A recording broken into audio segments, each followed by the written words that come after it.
What is up, you guys? Welcome back to another video and everyone have an amazing day. If you're new, welcome to my channel. My name is Shy. Be sure to like, comment, and subscribe. And if you like gaming plays, be sure to check out my other channels below and my social media. And we're back with another video from Mr.Nightmare. This is 4 true Craigslist stories. Back with it again.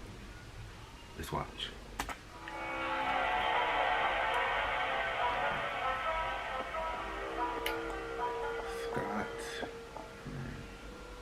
When I was 17 and looking to buy my first car, I was on Craigslist every single day. I wasn't looking for anything fancy, just a beater car that could get me from point A to point B. My budget was $3,000 at most, so the cars I was looking at were no newer than 03, 04. I found an ad one day for a 2002 two-door Honda Accord. It was listed for $2,000, and the mileage was under 80,000, so right away I knew I wanted to check it out. The person who posted the ad lived a few towns over from us, a 20-minute drive on the highway. I convinced my mom to drive me out there to view the car after conversing with the guy over the phone. Originally, I texted him asking for details, but he ended up calling me. He sounded basically normal over the phone, actually rather polite. He answered some questions I had about the car and whatnot, and when he asked for my name and I told him Dan, he said, "Dan, what a great name. That's my name too." I laughed because it was the polite thing to do. What a great name. I just found it to be such an odd comment. Like everything about it, it almost sounded like he forgot his name was Dan because of the pause between "what a great name" and "that's my name." It just sounded sketchy. Nevertheless, everything else about the call went fine. So the next day, my mom drove me to the address the guy gave me. Getting off the highway and onto the streets, right away we agreed this was a trashy-looking neighborhood. Listen. Bars on windows, graffiti under bridges. Go home. I was hoping the guy's place wouldn't seem equally sketchy. Go home. But as we pulled up, it was. It wasn't a standard property like the rest in the area.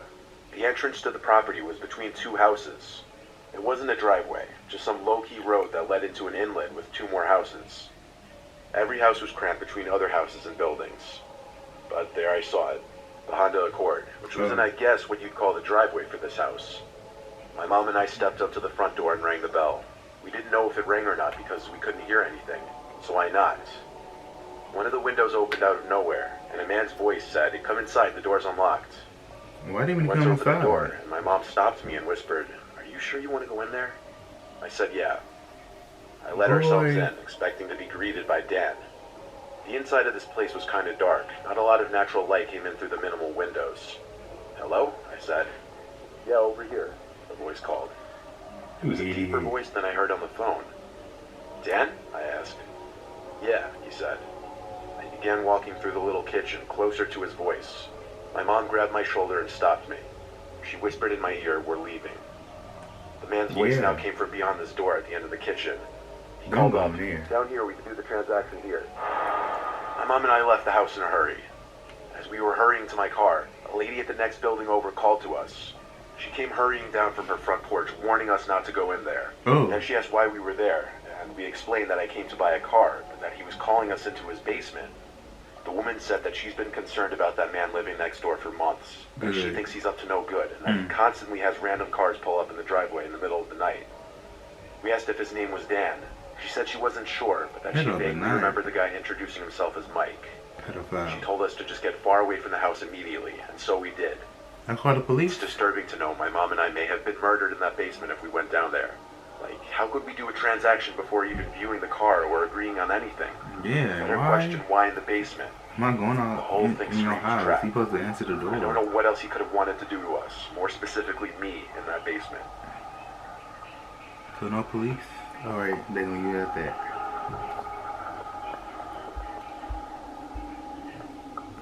This actually happened to my best friend, Chris.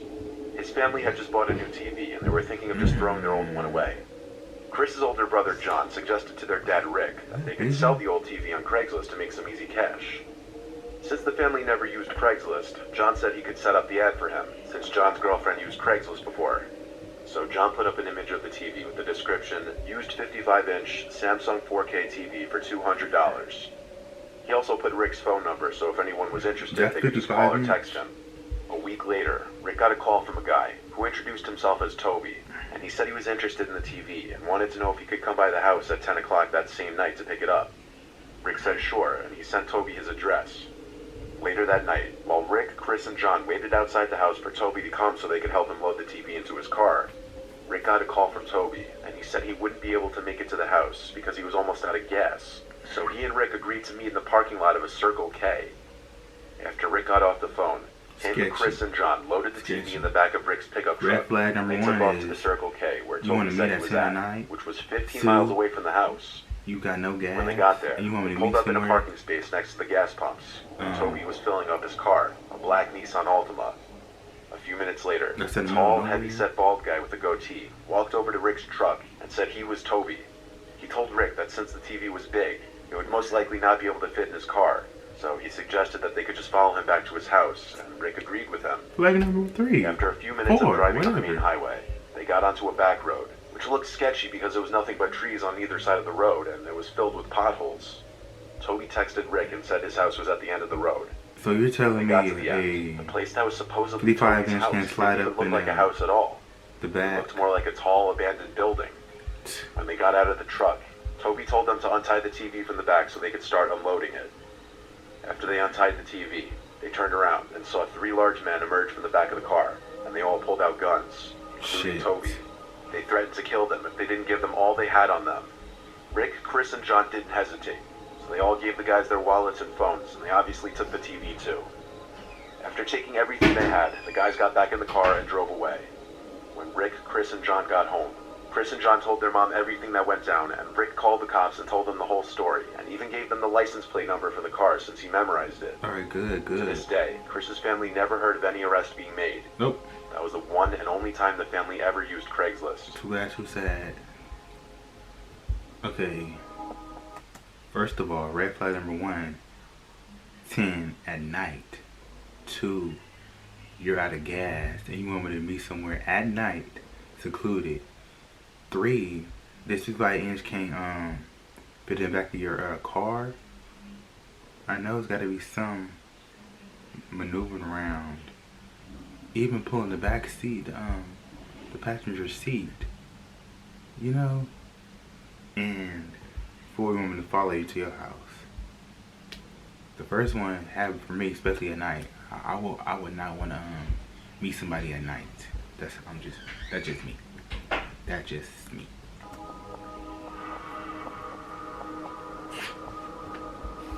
Back in 2012, when Craigslist was more popular, I'd say, my house was broken into and robbed. A bunch of things were stolen, like 2 TVs, my Xbox 360, all of my video games, my hockey skates, and whatever stray cash I had laying around. I had the police come investigate the house, but nothing that would help track the perpetrator, including fingerprints, was found. I gave them a list of everything that was stolen, but the cops in my county usually suck, and they didn't help at all. Now I had to replace everything that was stolen. Believe it or not, the most costly thing to replace would be the video game collection. But I was starting with the replacement TVs. I went to Craigslist, and there was an ad that was posted earlier that day for a 40-inch Panasonic TV for a low price. Panasonic was the brand I had, so I contacted the seller and drove to his house that night. He let me into his disgusting home. It reeked, and the stains in the carpets and general messiness of the place didn't help. He brought me to this back room where the TV was. I examined it, and it was the exact TV that I had in my living room that was stolen. No. Then I started to look around the room, and I noticed another smaller TV that was tucked in the corner of the room, as well as an Xbox. Oh shit. The smaller TV looked exactly like my other TV that was stolen. I went to pick up the Xbox and checked the bottom of it for the specific long scratch in the case that mine had. Oh shit. And there it was. That was my Xbox. You done found a person. That was all of my shit. I looked at the guy, who had a confused look on his face. I said, "Dude, you're the piece of shit that stole my stuff." His expression changed. He played dumb and had an angry tone now. He told me to get out of his house and lifted his shirt, exposing his gun holster. I live in Texas, so he likely had a license to carry. Show me. You don't show me. I Show left me. the house and called the cops. They arrived to the scene, but the man wouldn't let them in. He insisted they get a warrant and claimed that I was harassing him. Oh. I told the cops about my police report and the robbery and everything. Mm-hmm. They said they wouldn't be able to get a search warrant until the next day. I regretted not getting pictures while inside the room, but I wasn't thinking clearly in the moment. The man probably gone now. I didn't know what to do. But that night, while I was getting ready for bed and doing research about search warrants, lawyers, and different possible outcomes to this situation, I heard a window break downstairs. Oh, Immediately, I knew it was him. Call the Following police. my instincts, Lock your I door, climbed baby. out of my window and down to the small ledge under my window. Okay. From there, I Call jumped the to the police. ground and ran to my neighbor's house. Call the police. Call the police. My Call the neighbor police. let me in while I called the police. They arrived within 10 minutes. I handed the police my spare house key I had hidden on the side of the house, and they investigated the house again, guns drawn this time, and inside they found him, hidden under my bed.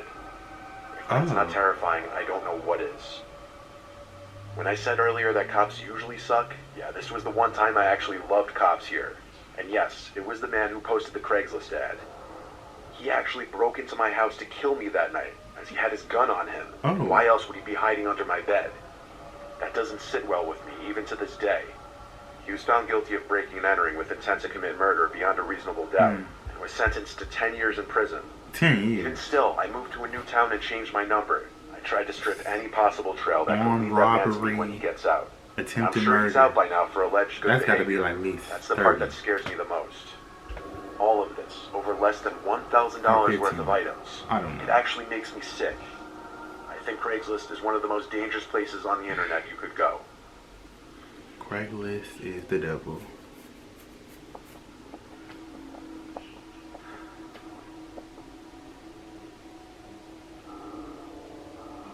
I once answered an ad posted on Craigslist for a free mini fridge under the free stuff section.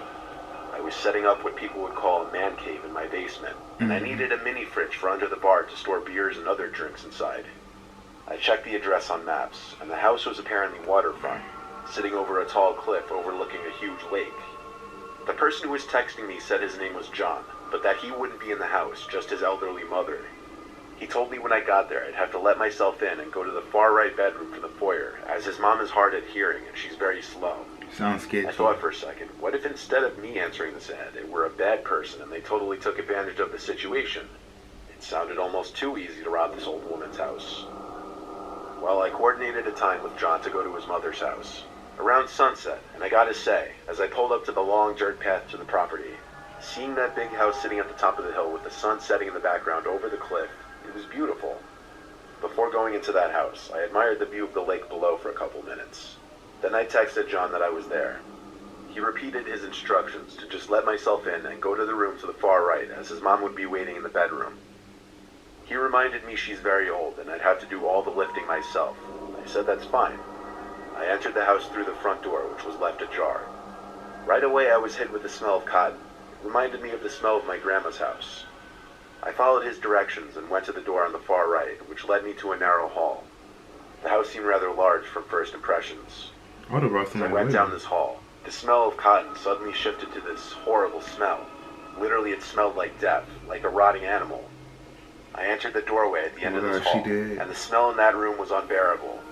That's because of the dead, rotting corpse on the bed. It was the rotting corpse of an older woman. It looked as though she'd been dead for a week or two. I wanted to throw up. I suddenly heard a loud, maniacal laughing from upstairs, accompanied with stomping in place. It seemed someone was in a room directly on top of me, simply stomping their feet to scare me, and it worked. Dash I out of ran there. out of the house to my car, looked at the house one more time, and saw a man at one of the upstairs windows. Then I realized there was another person standing at one of the downstairs windows. Oh. Both of them wearing face masks, like the same kind of mask you'd wear now for the coronavirus. Oh. My phone started blowing up with texts all of a sudden, all of them in capital letters. The first text said, "Ha ha ha," followed by, "We see you, look at the windows," Bitch. then a bunch of emojis. The last text I got from him said, "Come back inside, you forgot your fridge." I drove off the property, and while on my way home, I called the police and reported the dead body in the house. After they investigated the house and apparently confiscated the dead body, which had no signs of any stab wounds or bullet holes, police arrived to my house for questioning. I showed them the whole conversation and gave them the phone number, which I warned them was probably a fake number, and I was right. But an officer named Boris told me they'd still be able to trace the number even if it was through some kind of fake number app. So, a week later, I was curious about the status of the case. So I called the police station, but the woman who picked up the phone didn't know any information. That or she didn't care enough to look for me, because in general she was just kind of rude. I never read about or saw anything on the news about an arrest So what being happened? regarding this. So to this day, I don't know if the people in that house were caught, or if they were even responsible for that woman's death.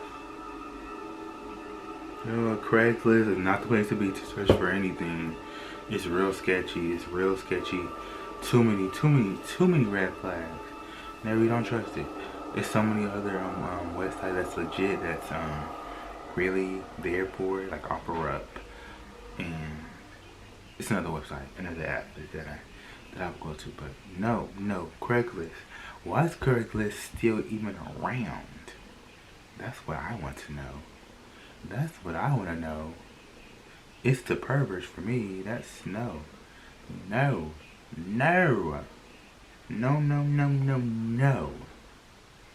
So some of you guys think about this video, be sure to like, comment, and subscribe. And yeah, have an awesome day, positive day. Until next time, guys.